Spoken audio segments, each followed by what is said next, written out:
Good evening, beautiful people, and welcome back to another episode of the Deep Culture Podcast. This is Fadli, your host, and today I have a special episode lined up for you because we're going to be diving into the world of barbering. Right? When I say barbering, it's the world of people cutting hair. And why I'm interested in that is because I have a dear friend from junior college who went into that route, and I found it very interesting and very unconventional, especially because I find his personality also very unique. So, of course, before we go into the barbering scene, I'm also going to explore a bit more about him and why he decided to go into that. And how we first met was that we were junior college buddies last time. And already from there, I could already start seeing there were certain traits in him that likes to go against the traditional roots. Whether it was, for example, when I first met him in junior college, the first thing I knew about him was that he liked rapping. And it wasn't a very common thing going on, especially among the Malay dudes in the community. So when I heard that he was rapping, I was like, whoa, this is pretty cool, right? And then after that, we ended up being classmates because he also took up China studies in junior college. And we were probably the only two Malays in the cohort at that time. So it was really something that stood out for me about him. And so without further ado, I'd like to introduce him and welcome him to the Deep Culture Podcast to find out more. So Haiqal, welcome to the Deep Culture. I appreciate you having me here. I am very appreciative of you reaching out to me, and of course, it's always good to get back in touch with your friends and whatnot lah. Disclaimer: I'm not a professional barber anymore. Although I still do cut hair on the sidelines for my family and friends. But yeah, I used to do that professionally at one point of time before I got into a very mundane office job because everybody wants a 9 to 5 job, I suppose. So right. Yeah. So right now, what are you doing then? So yeah, basically right now I'm actually doing recruitment or hunting for an agency. So just coming to my 6th month now. It's not really the best time to actually get on it when COVID happened and whatnot, but I guess it is where the best time that you can learn something, right? So the hardest point of time. So that's my day job, I suppose. But yeah, the thing that makes me alive still is actually cutting hair lah, basically. Okay, awesome. Okay, but before we get into all that, first I think let's find out a bit more about you, because I want to go deep about, okay, one of the reasons, and I have to also admit this on the channel as well, that you were behind part of the inspiration for me to try and explore new things that it's not under the conventional route. So I went down the route of being a trainer, a consultant, which is also not very much, not a lot of people are doing it. And then now I'm starting this podcast channel and the YouTube channel. And the reason why, one of the main core reasons why, is because of the road that you showed me that it's okay to take the unconventional path when you started doing barbering. So I want to know as well, like for you, how did you start barbering? What was it that brought you to barbering? I mean, honestly speaking, it's a slew of events, right? So I think it was in 2014 when barbering was starting to become, or rather, new age barbering starting to become popular. I think there was this Instagram that I came across, Hounds of Baskerville. So I think I can mention their name because they're not there anymore, and also but if they're still there, then I think anyways, yeah. So basically I came across their Instagram. So to be honest, they do look cool, right? So with all it's like a culture thing, it's not just cutting hair. So how I grew up getting my haircuts done and all that kind of stuff is at a Malay barber shop, at a HDB and stuff like that. Not saying that going there is not high end, or it's not it's not that. I mean, it has an inferior kind of look whatsoever, but in the past, cutting hair is just cutting hair, right? So Yeah. you can be a barber and just wear like what touching slippers and shorts and I don't know, uh, See. white t-shirts and whatever, right? And Yeah. then come in, get your haircut done. That's it. Like no frills whatsoever. Yep. But new age barbers are the kind whereby you do have to have a certain style. Like you're not just selling your service, but you're selling your personality. You're selling a part of yourself, which I guess it intrigues me to to some extent, right? So how it all come together was simply because I was playing football, or soccer. Yeah, probably about like what 2 to 3 times a week, and then tore my ACL. So from 2 to 3 times a week playing soccer to none for at least 1 year. Then I was like, okay, heck, like what can I do? So it's born of time that I thought that okay, I wanted to learn a new skill that could actually equip myself, rather than just having a degree. I took history at NTU, so the only thing that I was good at is actually writing, talking, and arguing. Which I guess, to be honest, there's no. I don't think there is any practical skill in there, lah. I guess unless I wanted to be a lawyer or whatsoever, but well, I'm not that smart. Okay. So yeah, so that was when I was like, okay, saw my ACL, went to barbering, and I mean understanding a bit of the culture. Not saying a lot. I probably understand like what 5%. I don't know. Other people out there understand more. But I was lucky enough because when I was looking through Instagram, I came across this one profile, Luke Strickland. So Okay. he's a Caucasian from London, so and Angmola basically. So yeah, I was like surprised that hey, in Singapore there is an expat who's cutting hair. I think at the point of time it's probably not heard of, or maybe I was late for the party or whatever. But I was like curious, right? So I followed him, and then at the same time, which I think I was trying to like I would say like fish the opportunity as well on my Instagram profile. I put on the bio saying all I want to learn is to cut men's hair. So I do remember following him, and then at that point of time there wasn't. Yeah. Anyways, it's a very important skill. Sometimes if you want something to happen, you can't just wait for it. You must subtly make things happen so that it can happen, right? So, but basically yes. So followed him with that bio and then whatnot. Few days later, he actually wrote a comment on one of my pictures because at that point of time there wasn't any direct messages on Instagram. So okay. he commented. He was saying vaguely, if I remember, he was saying, "Hey, where are you learning to cut hair? Anyways, drop me an email here. We'll chat more." So I took it to two hands, had a conversation with him. We vibed. Long story short, he took me in to be his apprentice. That was when I was still studying. So yeah, that's basically it, really. So why barbering though? Like of all the things because you were looking for something to fill up your time when you couldn't play football. Of all the many things that you could have learned, there's whatever other life skills you could have learned. Why barbering? Okay, so basically, being interested in football and everything like that,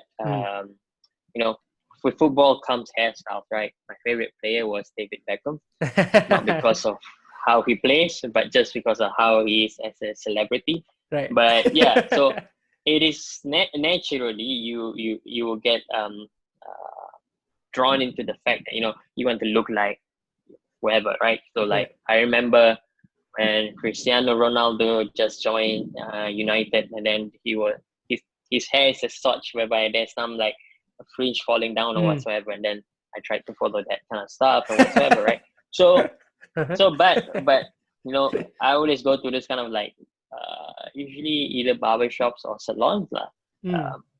Never gotten the right haircut. So every time we be like showing a picture, then the uncle or the auntie be like, oh yeah, I can do this. It's very simple or whatsoever. But then boom, when he or she gives you the haircut and you know that it's not the right one, it's probably shitty.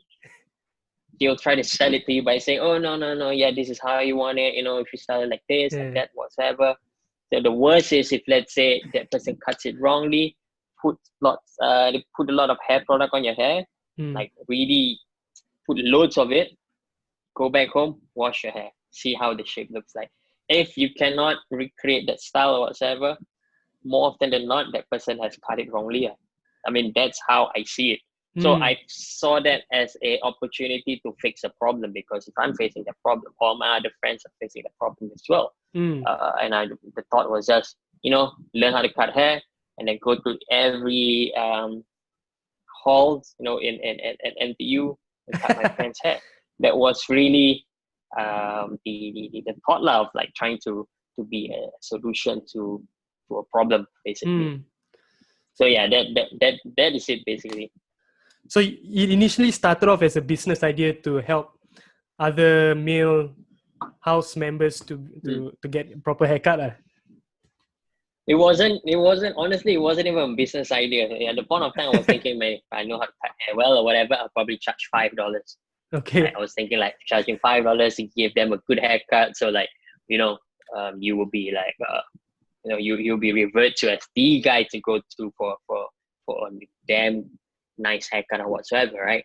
So it wasn't really like a business thing, because $5 you can't make a business out of it, I guess. And if you can, probably you just it's just for you to have food on the table. But I mean, it was really more of like trying to find a solution to what guys are facing nowadays at a point of time.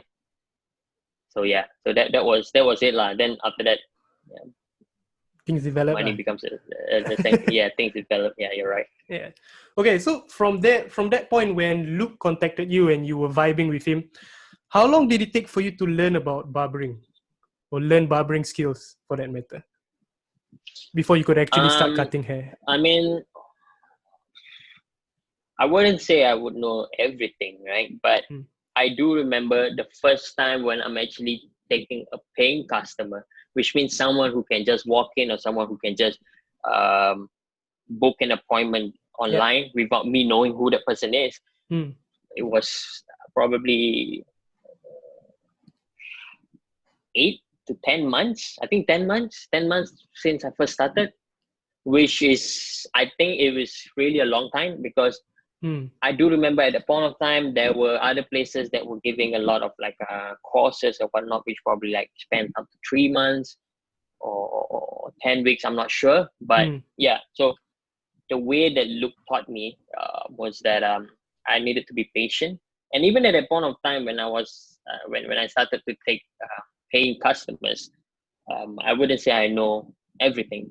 I was still struggling and stuff like that. But 10 months was considered like that period of time where he was confident that I could take in a customer and I could give like a standard haircut. But of course, when I was like training or whatnot, I got my friends coming over, to be like my guinea pigs and stuff like that. I'm blessed enough to know quite a lot of people, in that sense that when I was training, there was never a point of time that I was having difficulty in trying to look for hair models, right? So these models are the one that were actually gonna put their hair on the line for me to actually practice on. So yeah. So, but within, sorry. Go on. So within those 8 to 10 months, before that, you had no prior experience to cutting hair, right? No, I never did. I never had. The only experience I probably had was just styling my own hair, and probably when I was younger, just taking like the scissors that you cut paper at art and craft lesson, and then just cut your fringe, right? But other than that, I never had lah.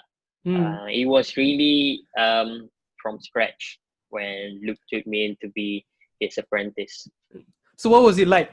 You were keen, you had the interest to cut hair, but what was it like to actually begin learning barbering as a trade itself? I mean, yeah, honestly, I think it's having that interest, or that passion. I mean, I Mm. wouldn't call it a big passion, but I would say more of an interest. It does strive a lot, because at the end of the day, Mm. when we discuss about how it's a it's a how shall I put it? It's a laudable thing if, let's say, someone follows his dream or follow his passion or follows his interest. But and if, let's say, that person becomes successful in it, then Yeah. um, posting on Instagram or whatever, you can only see the glory of things. But the reality is that, there's probably 90% of sacrifices for that 10% of that um, Glory. glorious day. You know what Yeah. I mean? So in that sense, how it was like, it was fun in trying to learn, but at the same time it's frustrating, because um, I was being taught in such a way whereby I had to be patient as well, Mm. which I think not many people understand the wisdom behind that. By patient, I mean basically, sometimes we want to learn the big things, but Mm. Luke was teaching me how to be patient, in the sense that, okay, these are the kind of things that you must know first, etc., which is good. And I also had other colleagues over there who had umpteen years of experience beyond myself, which was helpful for me as well, because while Luke, at a point of time, Luke was like my main teacher, and then my other colleagues like Dee and Joe, they were the ones that like kind of like teach me um, other things as well. From there, everybody had their tricks up their sleeves, so they were teaching their tricks as well. Mm. So that was the frustrating part. But I think a more difficult part of it is going through the whole process, is that actually you do have to sacrifice. I think you do have to sacrifice a lot, in the sense that my off days, I was actually going to work, and I would never have the time to actually do assignments on, like, on a day kind of thing. So Right. what happened is, like, I would probably be like, on the days where I go to school, I'll probably go to school and I'll probably max out all my lessons. And then days where I don't go to school, I will be working at a barber shop from like 9 to 9. And then when I come back home after dinner and whatnot, it'll probably be 11 to 12 a.m. And that's where I would start my assignment. So that Mm. process is very tough. But I guess, like I said, it takes a lot of sacrifice. So that was how I felt. That was how it is. Mm. Um, yeah, which is it's a humbling experience, really. Okay. You mentioned the word patience quite a bit there while you were sharing your experience. So I'm just wondering, is patience really the biggest thing to have when learning how to cut hair? I mean, I think so. I mean, I would think so. I mean, of course, being patient doesn't mean that you take 1.5 hours to cut someone's hair. Because if you have to open a barber shop, then 1.5 hours to take to cut someone's hair, probably that person will never come back. Number one, and number two, you probably won't earn much money, right? Okay. But I guess patience, in the sense that, um, imagine if, let's say, you are, I mean, math, right? For example, Mm. math, you want to learn A math, algebraic shit, or whatever, right? Uh-huh. So the most basic thing you must learn is, you must learn the basic of algebra. So you can't possibly just, today I just want to learn whatever, and then, or and then you just jump to level 5. Yeah. So it was the same for barbering. So, like, for example, if, let's say, I wanted to learn a particular haircut which is more sophisticated, which is more complicated and whatnot, Mm. it would be it would not be wise for me to straight away learn that before understanding the foundation. And what do I mean by the foundation? It means that as simple as, how do you hold the scissors, or Mm. how do you do a simple um, number two back and sides, or like in what our local language will they say, slope on the back and sides kind of stuff. Yeah. So yeah, so that's what I meant by being patient. There's always a step that you have to gradually take. Mm. You can never be an expert at something on the get-go. Right. So it takes a lot of time. Like, I mean, for you, maybe it took 8 to 10 months to get to the stage where you were actually able to get your paid customer, your first paid walk-in paid customer, right? Yeah. Yeah. So I mean, it does take a lot of time. But it depends. If you're a fast learner, then probably you can do it in 6 months, 4 months. I wasn't cutting hair every day when I was learning, but at the same time, I was still doing my Mm. own homework when I was at home. So I was made to buy like mannequin head with long hair. Right. So I had to go through the whole process of cutting that mannequin's head. And Mm. each time I cut, I probably take about like 1 cm or half a centimeter off. So a long hair could probably last 30 to 40 haircuts. So I'm probably just doing that, go through the whole process again and Mm. again and again. So that was what I guess it took for me to be where I am in terms of my skill set. Right. Yeah. Right. But at the So point of time, I wouldn't even say that I was good or anything, but it was just good enough that people are willing to pay for me and look and come back to me again for their next appointment. yeah. Okay. Cool. So at what point was it that you realized that this was something you wanted to make a career of? I mean, yeah, I was doing that when I was still studying, right? And Mm. then, of course, yeah, like what you mentioned, I mean, I wouldn't say that I'm special, but I do have a mind of my own in the sense that I seems that I always don't think like what other people would conventionally think. Right. So in my mind at the point of time, I was thinking, okay, you know what, whatever it is, I was spending a lot of time cutting hair. After graduating, I would at least want to spend 1 year as a full-time barber. Just know how it feels like, how the lifestyle is, etc. Because Mm. it's not only just cutting hair, right? It's the Right. whole, it's your whole lifestyle. It depends on it.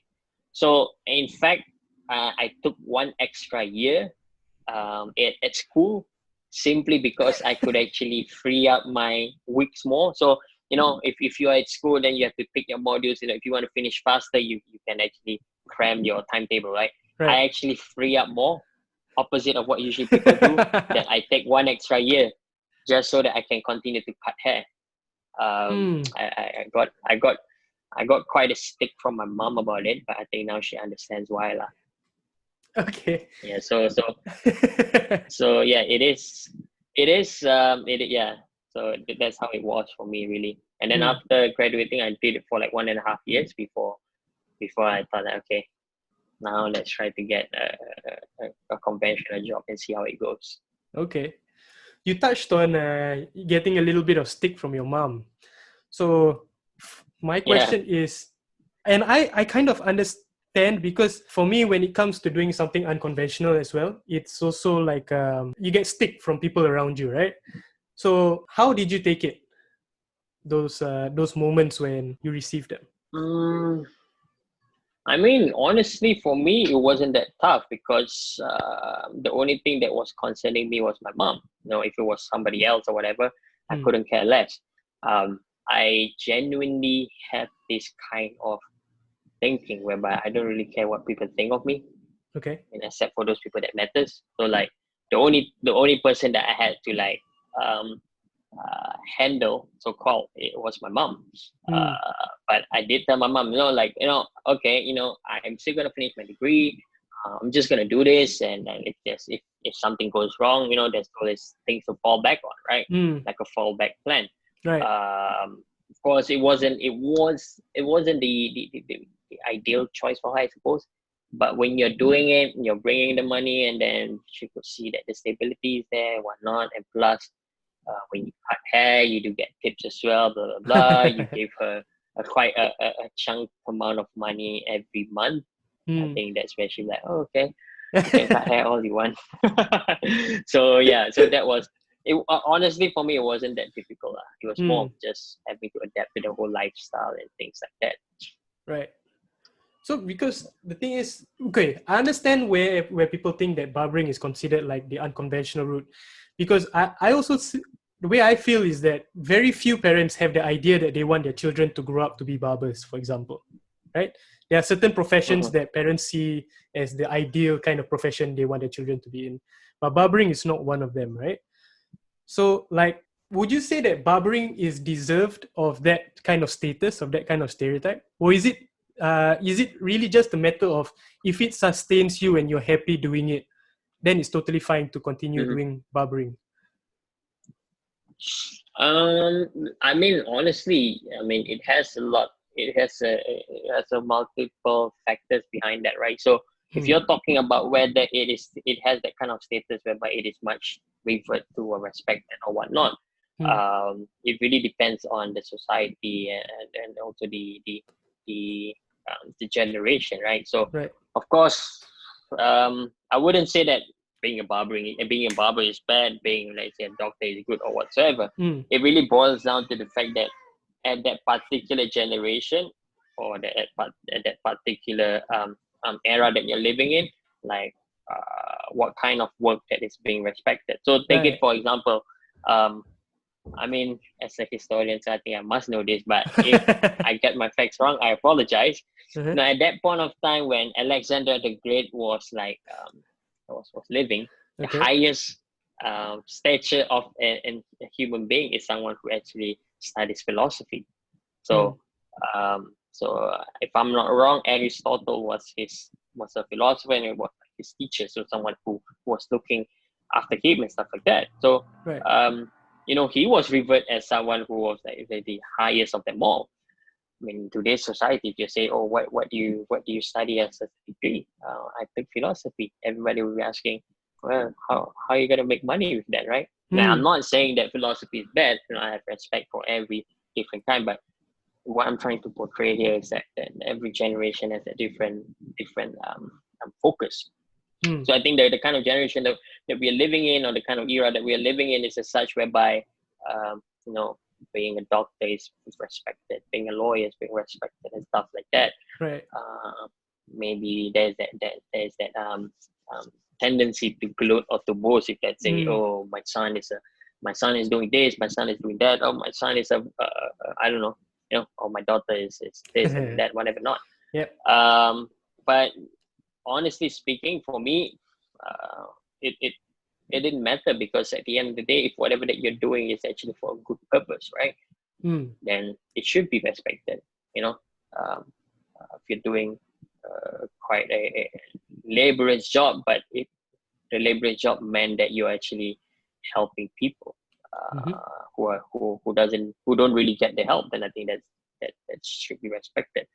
The saddest thing is just that sometimes these shops are not being um, rewarded with that kind of money that others probably are being rewarded.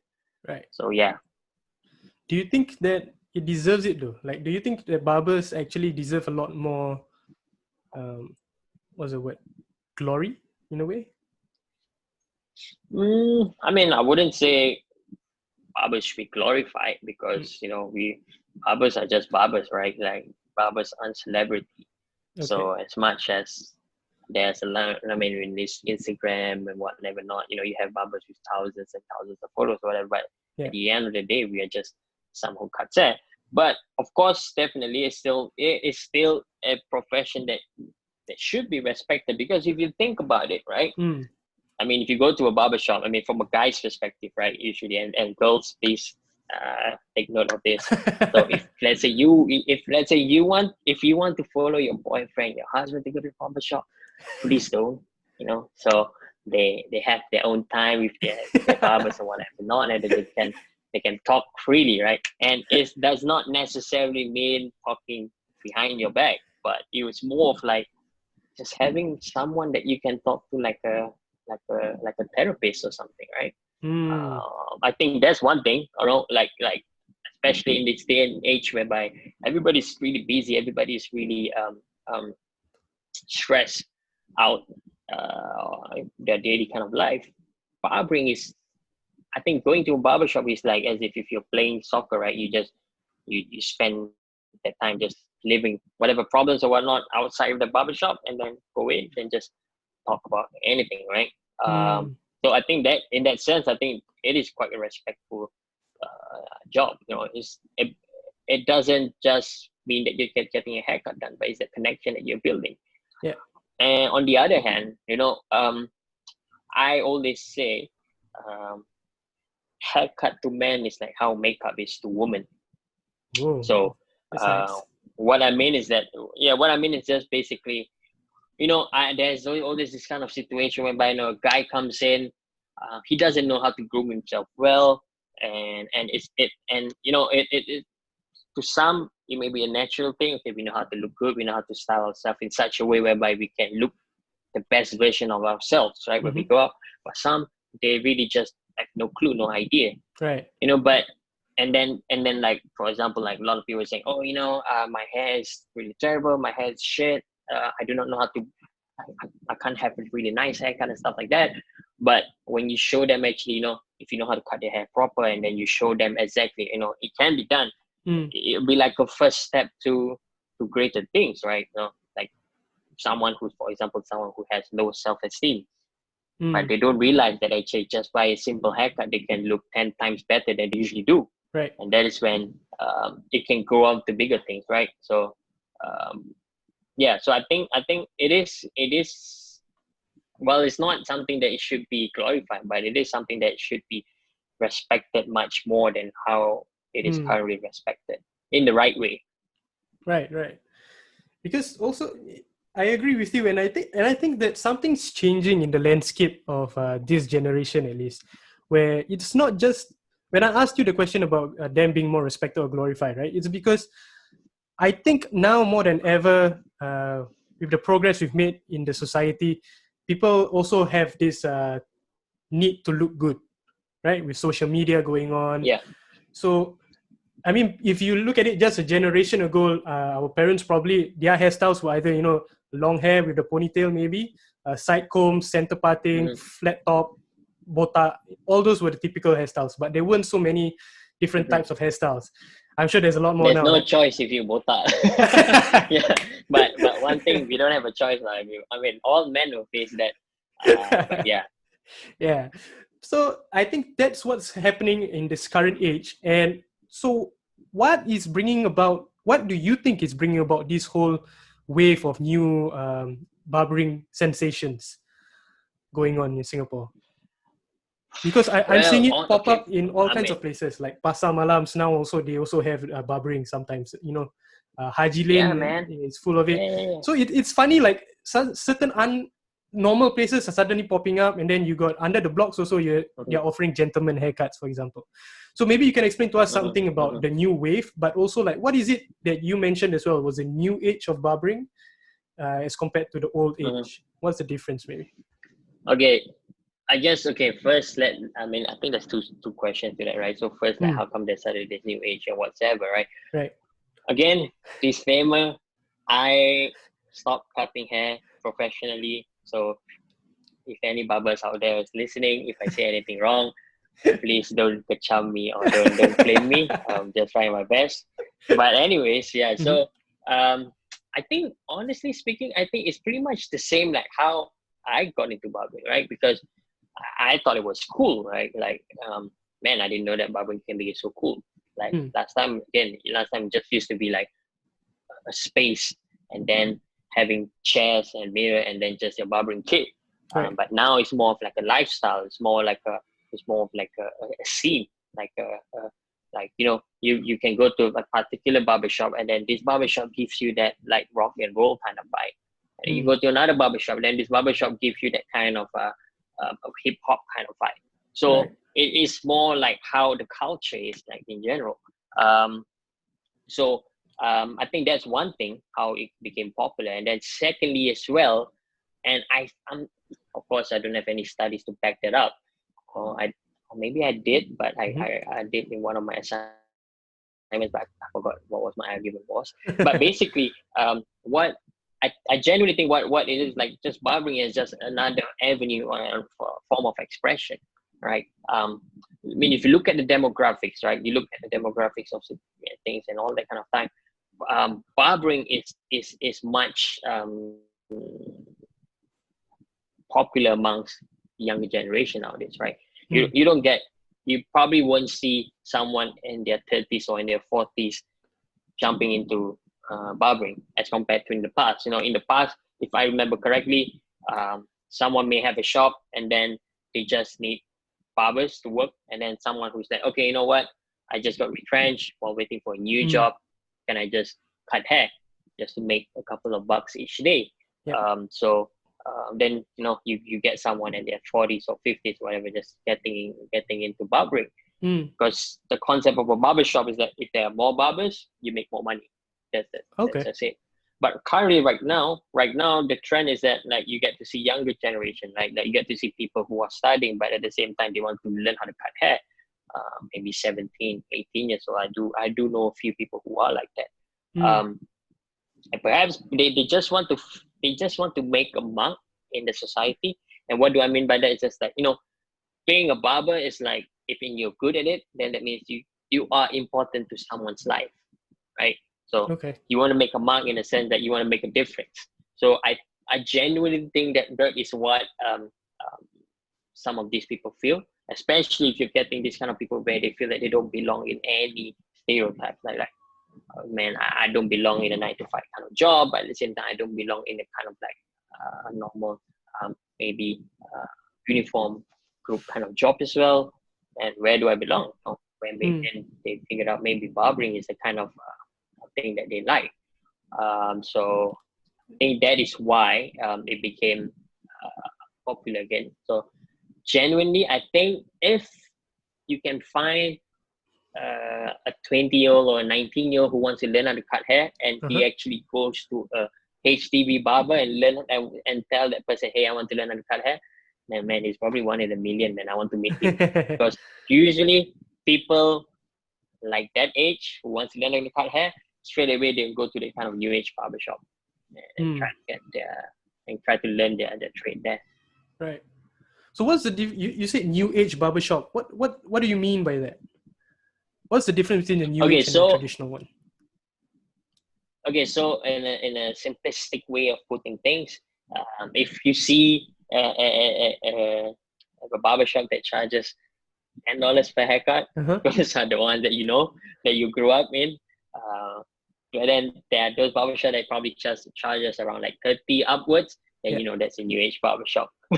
So I Okay. mean, but in short, basically, it's like for example, if you enter a barbershop, and they have like the interior is very much curated in such a way whereby they want to create a vibe. Mm. And then some of them they offer drinks when you come in, and then you have a hair wash and stuff like that. Mm. Then I would say that is like a new age barbershop.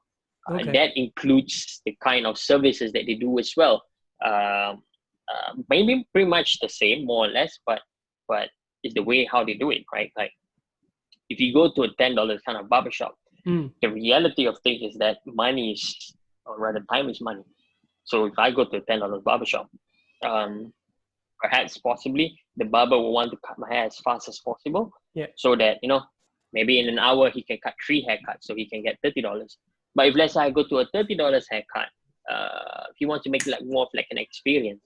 So probably you have like a time, and I look at the time slot. Maybe each haircut is 45 minutes.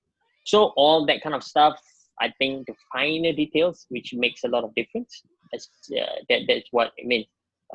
In terms of the interior and whatnot, all this doesn't really contribute to the end product of how your hair looks like itself. Right. But it is how I would categorize it, as like a new age barber shop, from like a new age barbering and like a old school barbering. Mm. Ironically, a lot of these barber shops, they make themselves sound like, going back to the old school barbering, which is an oxymoron in that sense. But that is another discussion for another time, I guess. Okay, so what do you think is, when you say new age and it comes with the theme of the whole barbershop and the salon, right? Is there a difference between a barber and a salon, by the way? Are they two of the same things? Oh yeah, I mean, definitely they have the differentiated um, um, thing. So both of them essentially cut hair, but salon usually is more catered to women, whereby barbering is more catered more to men. Mm-hmm. So um, technique wise, and the way they cut and the kind of style that they're going for is very much different. Okay. So yeah, that's the gist of understanding these two things. Hmm. So for the new age barbers, right, they're trying to cater an experience. Is that it? From what you mentioned, I think that's what I get. They're creating an experience for customers. So it's not just you come 10 minutes and then you're gone. It's more like you create a relationship with barbers such as yourself. and then after that you like the haircut that you get the haircut that you actually want, and then after that you enjoy. Is that what the whole journey is like?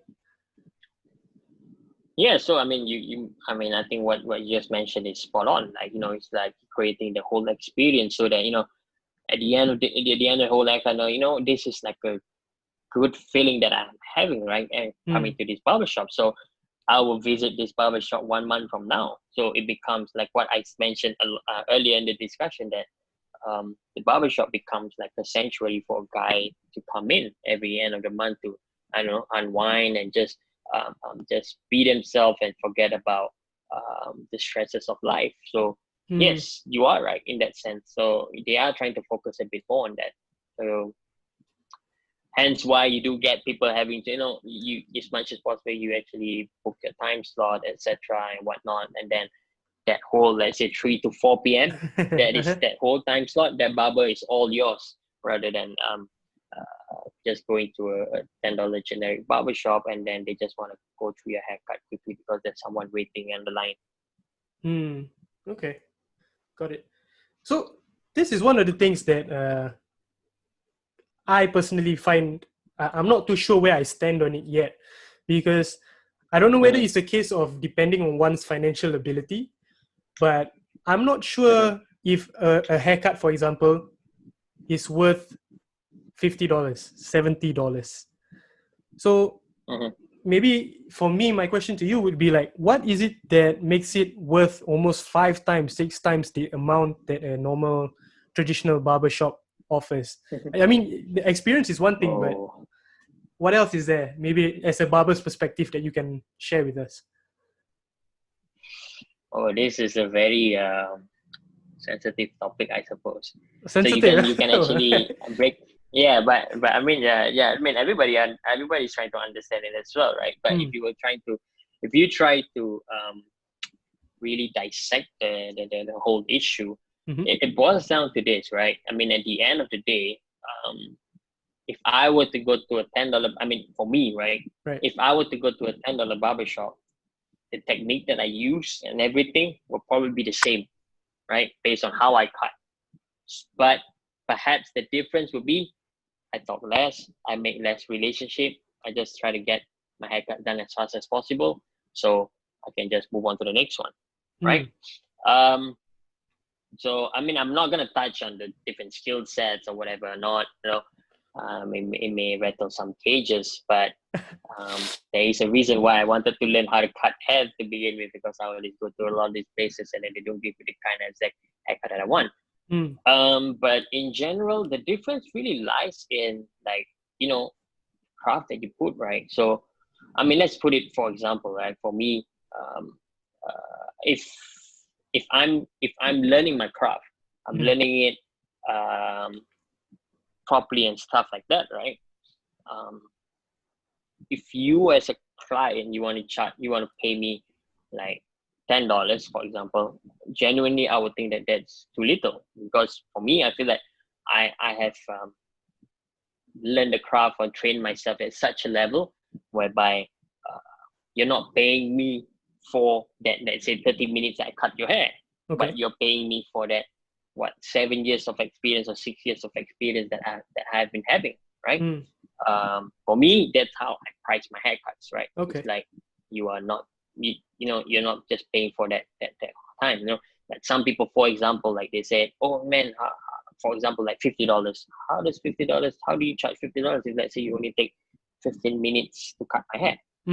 But that 15 minutes and it's done properly, and that person has a really good haircut, that 15 minutes is actually beyond that. So maybe he take 10 years to perfect that craft so that he can do it in 15 minutes. So you're not paying him for that 15 minutes, you're paying him for the 10 years that he has sacrificed. So that is the kind of thing. So, but if you're talking about the difference between like $30 or $40 or $50 and what kind of stuff, right? I mean, it really varies. It really depends on how you want to set the price. So I think price setting is very important, because if you look at it, how barbers work, there's only a limited amount of time you can open a barbershop each day. So let's say 10 hours. So if let's say someone cuts hair 1 hour per client, so maximum they can only get 10 people. right? Right. From that number, and then let's say one haircut $50, so maximum you can get $500 a day. You can extrapolate how much you can earn in 1 year or in 10 years or in 100 years, whatever, right? So, but the idea is just that, like, if let's say you want to still open a barber shop at $20 or $10, then depends what kind of lifestyle you want to lead. You want to live a lifestyle whereby you have to constantly cut every day, 7 days a week, 24 hours a day, and stuff like that, just so that you can have a certain amount. Or you want to cut at a certain amount whereby, you know, people who can't afford you, they don't have to come to you, but people who appreciate you and still want to come to you and want to come for your service, they'll still come and they pay whatever amount that they're paying. Right. So at the same time, you feel that you are being compensated fairly, because at the end of the day, everybody would want to earn a certain amount so that they can actually have some level of comfort in their life. You know, Yeah. like, I wouldn't wish upon someone to give me a very good service, but at the end, I just want to pay him a crappy $10, thinking that, oh, you know what, is it $10? Okay, I give you $15, you keep the change. I mean, fine, maybe make you feel good about it, like you're being altruistic, but honestly speaking, in this day and age where you have to buy a lot of things, I mean, how much does a house cost? Yep. I mean, in the past, people who charge $10 for a haircut, but then they are buying a house for 80,000. But now you have to pay at least 400,000 for the same size of a house. Yeah, it's different times. So honestly, in my opinion, it's the type of service that you want to provide. It's how much amount you want to put on your own skill set, and also the idea that you don't want to shortchange yourself, basically, right? So that's how I feel.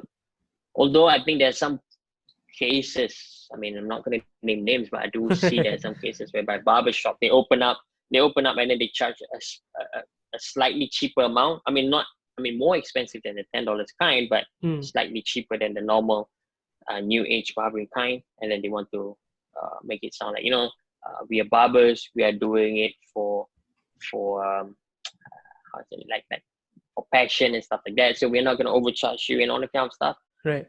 To me, I think that's, honestly, to me, I think that's bullshit, really, because I mean, passion is one thing, right? But at the end of the day, you have to use some sense. You know, if you're going to charge a small amount, and then at the end of the day, you're struggling to pay the rent, you're struggling to pay your barbers, you're struggling to do anything, you know, earn enough money so that you can give some extra money to your parents or to your spouse or whatever, then what's the point?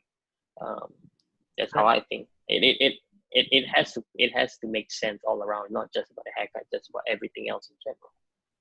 Okay. So for you, if I can recall once again, it's the experience, the level of skill, and you don't want to shortchange yourself. Am I right? That justifies the reason why you want to charge it so much. But if that's the case, what is it? Can the argument be made about the traditional barbers that some of these old traditional barbers, they have like 20, 30 years of experience, right? Should it be the case that they actually charge more? Even though, and also the second question is, could your skill as your gentleman barber, they call it, right? Your skill as a gentleman barber, could it be done in a shorter amount of time as well? Rather than waiting for the full 1 hour experience? Okay, so the first question was, should they be charging more, right? I mean, it really depends. I mean, honestly, if you're confident in your skill, then I think you should. But then again, the market that you are attracting, are they willing to pay that, right? So, I mean, I visited a barber shop whereby, I mean, okay, there are a few occasions where I visited this kind of like traditional barber shop where they charge $10, and then when they find out that I'm cutting hair, they'll be like asking me questions like, oh, so your barber shop is charging this amount and all that kind of stuff. So what is it that you guys are doing different? I'm cutting hair 20 years. Do you know how to do this? Do you know how to do that? Trying to be, intimidating and trying to show off their skill. trying to make. I mean, I'm not sure whether showing off or not, but just trying to make your ability or your position not legitimate, right?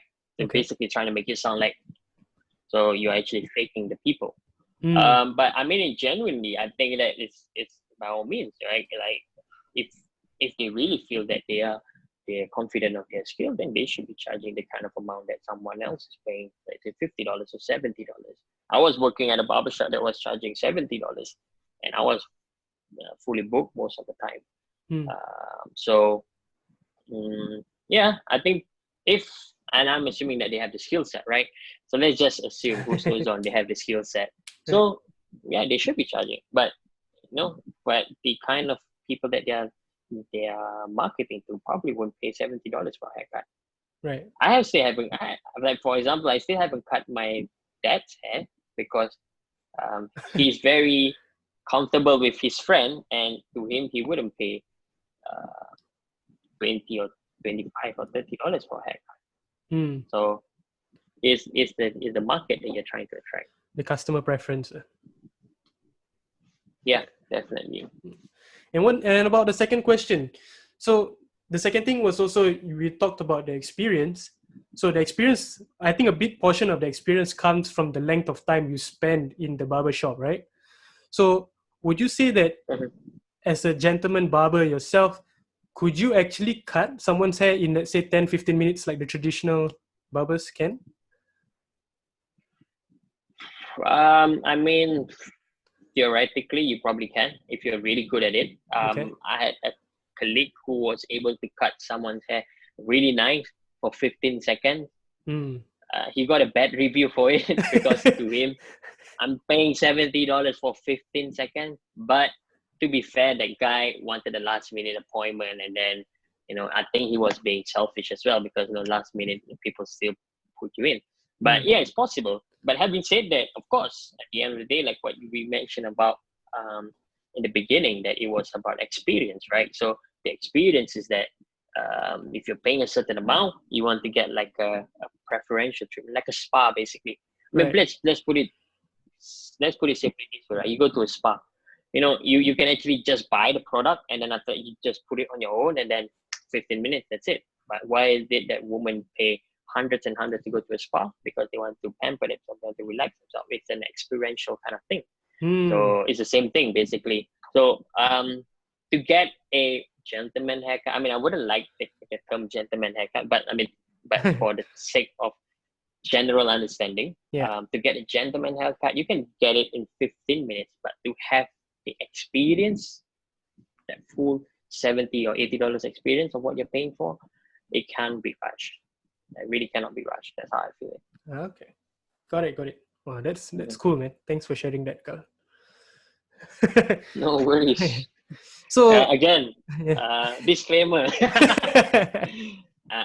No, I'm genuinely always worried because I've never been that vocal in the barbering scene. I only know a few people, but I never really go to events and whatnot. I don't put myself out there, so I'm quite worried lah. If let's say someone like, hey, dia ni macam faham ber, dia dah tak boleh rambut. But yeah lah, you can say what you want lah, I don't care. Right, you have your opinion, they have their opinion. So, okay, so last question to share your opinion as well, I feel. What do you think is the future like for the barber industry here in Singapore? Do you see it becoming a growing trend, or is it going to be a dying trend? Or? Well, honestly, I never really thought of it lah. But I did thought of how it will be at the point of time when I was cutting hair, and that was the reason why I also left event at the point of time. Because in 2014, you don't get many barbershops, but 2 years or 3 years after that, you get like random barbershop. Okay, I wouldn't say random, but I would say you get barbershops mushrooming out of nowhere, right? So it reaches to a point that this becomes like the current trending word, trending phrase right now, the new norm. So it becomes like a new norm that a new age barbershop will become the thing right now. So it is like history repeating itself. So if you look at the current situation, if you're looking at all those kind of like HDB barber shop, they're all run by elderlies. One fine day, the elderlies will pass on, and then nobody will take over the shop. Then the only barber shop that is in existence is those kind of new age barber shop. Right. So those are the kind of people that will be that will be that will be existing. Mhm. Then that is when you will see that eventually everything becomes the same. I wouldn't be surprised if prices are being pushed down to a point whereby every haircut becomes $10 again. Or push down. So Okay. yeah. I mean, because if let's say everybody's cutting hair and everybody's starting to be very competitive, which I hope that doesn't happen, right? But if Right. everybody starts becoming competitive and then they undercut each other's prices, which is what happening if I'm not wrong, based on my ex-colleague. He's a Filipino. He said in Philippines that's how it is. You can get a really good haircut for like what, $2, because everybody else is Wow. undercutting everyone else. Mm. So hopefully that wouldn't happen, but I could see that in short, I guess from a macro perspective, new age barbershop will become a new norm and it become like a normal thing already. Everybody probably will want to get into a haircut. Hopefully it will become more respected. I truly hope so. But yeah, I genuinely wouldn't think that it is as seen as a special thing anymore as how it was 5-6 years ago. Okay. So it's been going on for quite a while, for the last 5-6 years. I mean, from the only time that I actually noticed it or I'm aware of it is when I was interested in it, which was 6 years ago, lah. But Okay, I think fair. I think it started way before, lah. I mean, I've met other barbers as well who said that they were interested in cutting hair when they were in secondary school. I mean, at the point of time, I wasn't interested in cutting hair, but they were already interested in cutting hair. I do not know what interests them. But yeah, I would say that this new age barber thing is like still quite new, like probably 2012, 2013. That's where it started, perhaps. Okay. Yeah. So do you have do you think you might be interested in starting up a business or as a business, barber business? Yes, if someone can pump in 100,000 for me tomorrow, I mean, if someone can pump in 100,000 tonight, I'll open it up tomorrow. No, I mean, Jen. I mean, honestly, I mean, yeah, that's the thing, right? I mean, of course, ideally, it'll be lovely to do that, but it's so difficult right now with the current situation, whereby I genuinely am afraid that when you open these kind of shops and whatnot, something like COVID happened, boom, that's it. Or suddenly you lost a limb, you can't work, that's it. Or you're sick, you can't work. But that is that worry. But having said that, of course, if it is something that is doable, which I'm sure it is, because a lot of people are doing it now, which I respect them, then it is possible. But maybe at the moment it doesn't seem the right thing for me to do. I don't know. We'll see how. Okay. I mean, after working at an office job, there are instances where I think of like, oh man, it was so much. It was less complicated just cutting hair, coming to work, meet my friends every day, and cut the hair at the same time. Everybody happy. I go back happy. Right. But yeah, it's not that straightforward also lah. When you want to follow your passion, you want to follow your dream. I think you can attest to that, right? Partly, I mean, honestly speaking, I ever thought of wanting to be like a lifestyle coach, because I thought like, man, it's so cool. Hitch, if you watch, I'm sure you know the movie Hitch. Yep. Right? So, looking at how he does it, I'm like, shit, this is so cool. If I get paid to do that, I would. And I ever thought like, what if I can become a lifestyle coach whatsoever? So maybe if barbering doesn't work, and if I suck at recruitment, then maybe you can hire me as one of your lifestyle coaches. Why not? Sure. I mean, you're always on to something new, and that's one of the things I look forward to. Like every few years, I see you doing something different. I mentioned rapping was back then in junior college. Of course, we lost a bit of contact during the times in university, but that's when I started seeing you doing barbering. Yeah. Now I hear you're in recruiting, so. Rapping, actually, I was in it already since I was 11. So I have a cousin of mine His name is Hadi, but we call him Abang Boy in our family. He Okay. introduced me to my first hip hop song. It was Anak Ayam by Too Fat. Bro, I love it so much, man. I fell in love in barbering. I fell in love with hip hop, and Okay. that's where I was like doing all that writing, thinking I was gonna be like a hip hop star or whatever. But yeah, I'm not doing that now. But because of the lockdown, I recently bought like a MIDI controller. It's like Uh-huh. a digital keyboard where you can actually make sounds using Oh, that thing. a Yeah. digital audio, whatever. I don't remember what they call it. But Hmm. yeah, I've been trying to create beats lah, but I don't have the luxury of time to actually do it. So, but hopefully I can get on that. But yeah, Very it, cool. it is it is yeah it's how I am lah, I guess. I love to try different things. Yes, but it's not good because you're probably not specialized in something. But if it makes you happy, it makes you happy, man. Yeah, I mean, I was thinking about this the same day, the same thing just yesterday, and I realized, you know what, we're still, yeah, you're still below 20 as well, right? So we're still below 30. Below 30. Yeah. Yeah. So we still got probably another 30 years ahead of us to specialize in something. For now, it's about just trying out, because I never thought I'll be doing this podcast as well. I had an idea, like I wanted Yeah. to go onto the social media platform, but I had no idea it was going to be podcast. It was probably YouTube or Facebook, but suddenly things pop up. But I think the way I see it right now is that now is the time to experiment. Now is the time to try out and have fun and do stuff that you probably never will have a better chance at later on in life, when you're settled with family, you got a lot of things Mhm, going on for you, you got financial security that you need to have. So I mhm. think like now is really a good time for me. There's Yeah, like, I mean, no, you're right, because I remember when I was learning how to cut hair. So yeah, I forgot to mention. I was just thinking like, if I'm not trying to learn how to cut hair now, when I was still a student, then when will I be able to do it? Because there was at a point of time whereby I I have a lot of time, right? I right, don't have any commitment and whatever. Not I can just school. I can like just wing it and yeah. then just pass lah. No need to get need to be like a dean's list or whatever, and then I can learn different things. So the same, and of course, I think it would be good if you you know okay lah. It may sound far fetched, but if I'm not wrong, KFC. The owner of KFC started KFC at like what 60 plus or whatsoever. So Hmm. in essence, I guess the idea is just like it's not about how long you start or how whatever it Hmm. is, but it's just a matter of like if you really want to start it, and then just don't pressure yourself by saying if I want to do something, I need to be successful. As long as you start it, and then if you feel like okay, I've done it, I feel on my yardstick, on my own yardstick, I think I was successful. Then the power goes to you, man.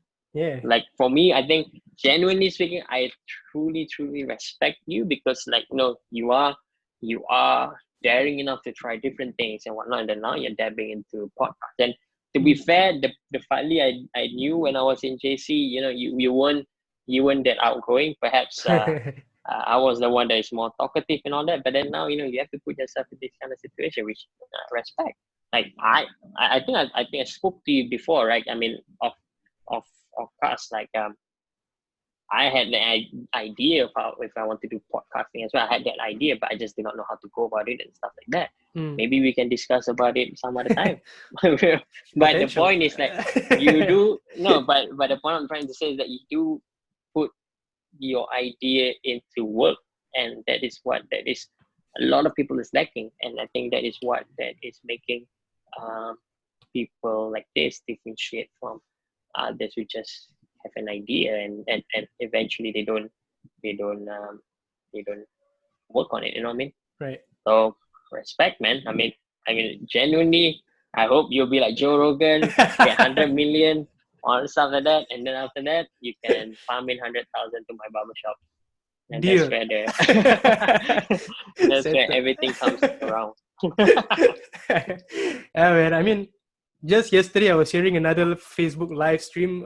My friend who I met from the Tony Robbins conference, and he mentioned this quote that I think makes a lot of sense. There's a big difference between one day and day one. So it's all about that. If you think of it as one day, you probably never get to that one day. But if you think of it as day one, then there's a day two that comes. So that line for me like had a big impact on me. Yeah. Agree, man. It makes a lot of sense. Yeah. Yeah. It's very powerful. Yeah. All right, man. Anything else you'd like to share, Mr. Haiqal? How? I cut hair at home though. So if you want a haircut, please hit me up. But don't lowball me because you're not. At this point of time where I have very limited time, you're not paying for my haircut. You're paying for my time. No lah. I mean, honestly, okay. What I wanted to, okay, apologize. That's just me kidding. I would like to thank Partly, Hey. For me, you actually, coming together. I mean, honestly, this is my first experience. Apologize if it's not as great as how you expect it to be. No. If I sound boring or whatsoever, hopefully, but I'm a lot more fun than this. But I think we're talking about serious things. That's why. And also, yeah, I mean, if one thing I can just let someone know about, if let's say you have this idea that you want to start, but you do not know how to start, you do not, or you are overthinking, like what Fali just mentioned, at the end of the day, just try. I mean, there's 24 hours in a day, 8 hours you spend sleeping, and then 8 hours you spend at work, more or less, and there's another 8 hours. What are you doing in that 8 hours, right? Every day you just spend 30 minutes of what you want to do. You accumulate it during a whole year, it'll be a lot. So you never know until you try, man. So I think that is what we should all be doing. And it'll be a waste if you are still in your youth, but you are afraid to try. Then the only regret you have is that what if question. So yes, there's nothing to lose. That's the perfect message coming from you, man, because I couldn't have thought of anyone better for me personally to come from than from you itself. So thanks for sharing that, man. You only live once. Thanks, man. I learned from you as well, definitely, from all your other postings and whatnot. So you inspire me. So that's why. Thank you. All right, just wondering, do we have the pleasure of getting Mr. Haiqal to give us a short rap to close this podcast off? Or is that for another time? It's been a very long time since I rap, but do I have? I probably can rap whatever that I used to rap. I mean, I like Too Fat, so probably can just give you a verse or so. Sure. But it's quite corny. How can I put it? Go for it, man. It's all about trying, man. Okay. So I guess when I first mentioned just now, my first hip hop song was Anak Ayam.